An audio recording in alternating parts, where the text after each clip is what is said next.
what does the name Jascha Silberstein mean to you? It means, first of all, one of the most phenomenal cellists the world has ever known. Secondly, it means a dear friend.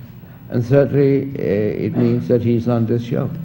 And what a sense of humor. He's got a marvelous sense of humor. I noticed at rehearsal. That's one of the reasons he's one of my friends. Very dear friend. Well, here is the principal cellist of the Metropolitan Opera and a good friend of Victor's, as he pointed out. How about a welcome for Jascha Silberstein?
I notice you take your instrument with you. Yes, You don't? yes, I decide. I can't leave this anywhere. No. What a beautiful tone you have. Thank you very much. Is this the instrument you began No. with, or did you study any A other? very small cello. But actually I started at 4 years old with a piano. When did you give up piano? And I never gave it up. We'll never get it up. You're still. No, I still play, He just yes. doesn't play it anymore. Well, what made you decide on this? Well, actually my mother decided this when I was 8 years old. She thought I should have a broader view and should learn a string instrument. And in the beginning I hated it because, you know, I already played quite well piano. And of course, you know, to start on a string instrument, it scratches a lot and it's a lot of work. But then eventually I began to really like it and switched over as my major instrument. Is playing the cello hard work? Yes, I would say there was a study made recently in Vienna of all the instruments and what physical exertion they require. And the cello came out as being one of the hardest. As a matter of fact, they found out that it is equal work like that of a woodcutter or somebody who saws wood. Very often it sounds like that too. Why is it so hard? Well, it's because It's of its hardwood. It's hardwood. And hardwood and old wood. And old wood. Hardwood and old wood. wood. You say it takes a lot of guts to play this. I'll never forgive you. But you said it didn't come out first. Which one was the toughest? I would say the oboe, just off the top of my head. Wrong or right? As an instrument, Yeah. I tell you, I really believe the cello is. And that study also, it was really a scientific study, also verified that. A good friend of mine, Antonio Anigo, is a great cellist. He once said to me, if you want your children to get inferiority complexes, just teach them the cello. What do you think of yourself? Well, inferior. Well, I tell you that of course, in music circles, I can say that Jascha, I think, is known all over the civilized world as one of the leading cellists, one of the greatest cellists. I believe that. This is really a fun.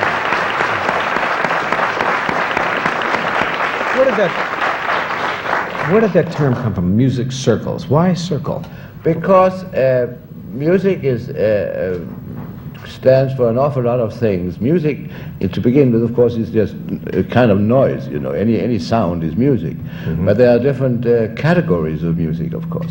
When I say music circles, I mean maybe conservatively, it is an expression of perhaps classic music. People, what shall I say?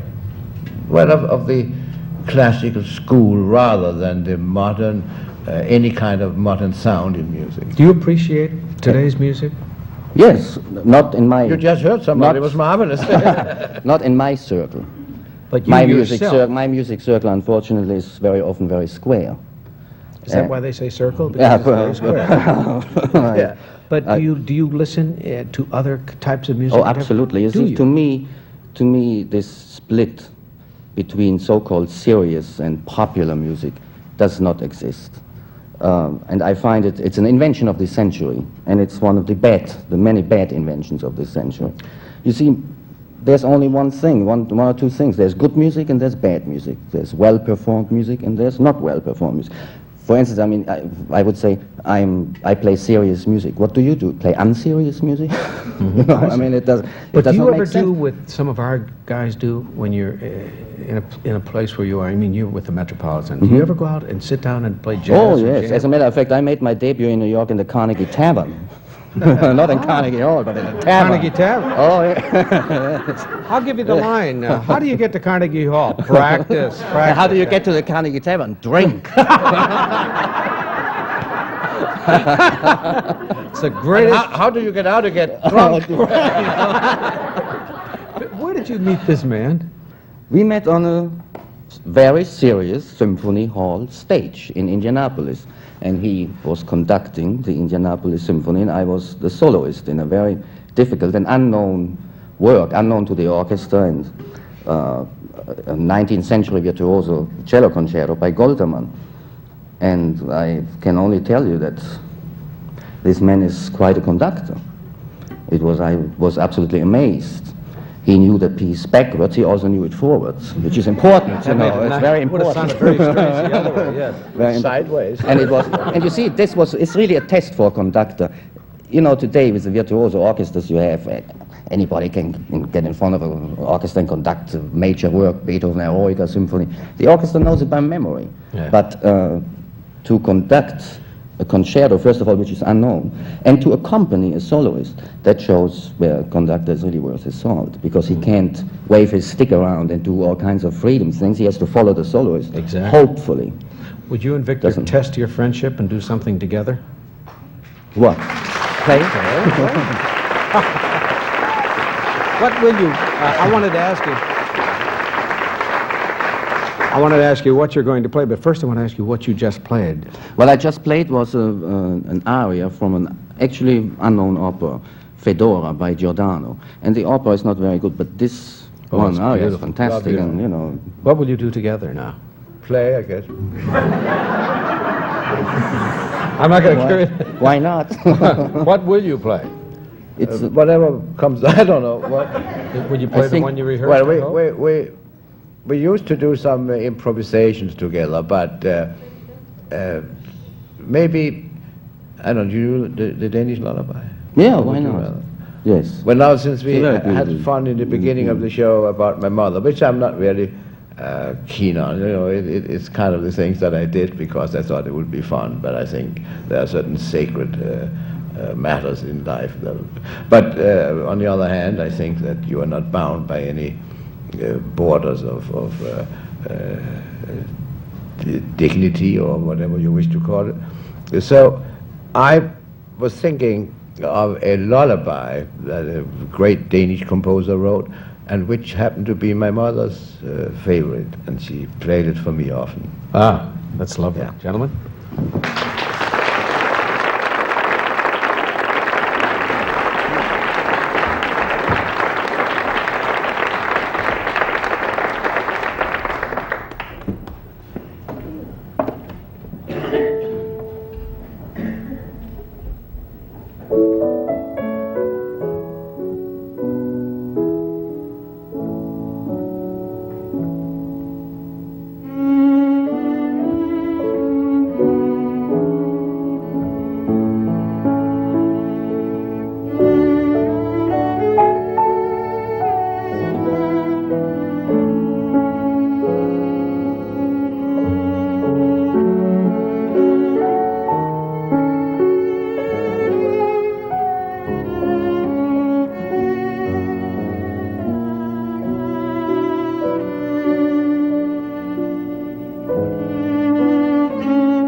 Silberstein. We'll be right back.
Jascha and Victor and I have worked up an impromptu arrangement of an old favorite that we're going to close with.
It's I'll be here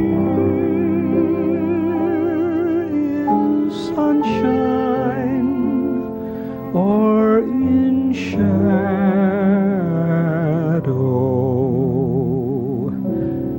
Oh, Danny boy, oh, Danny boy, I love you so.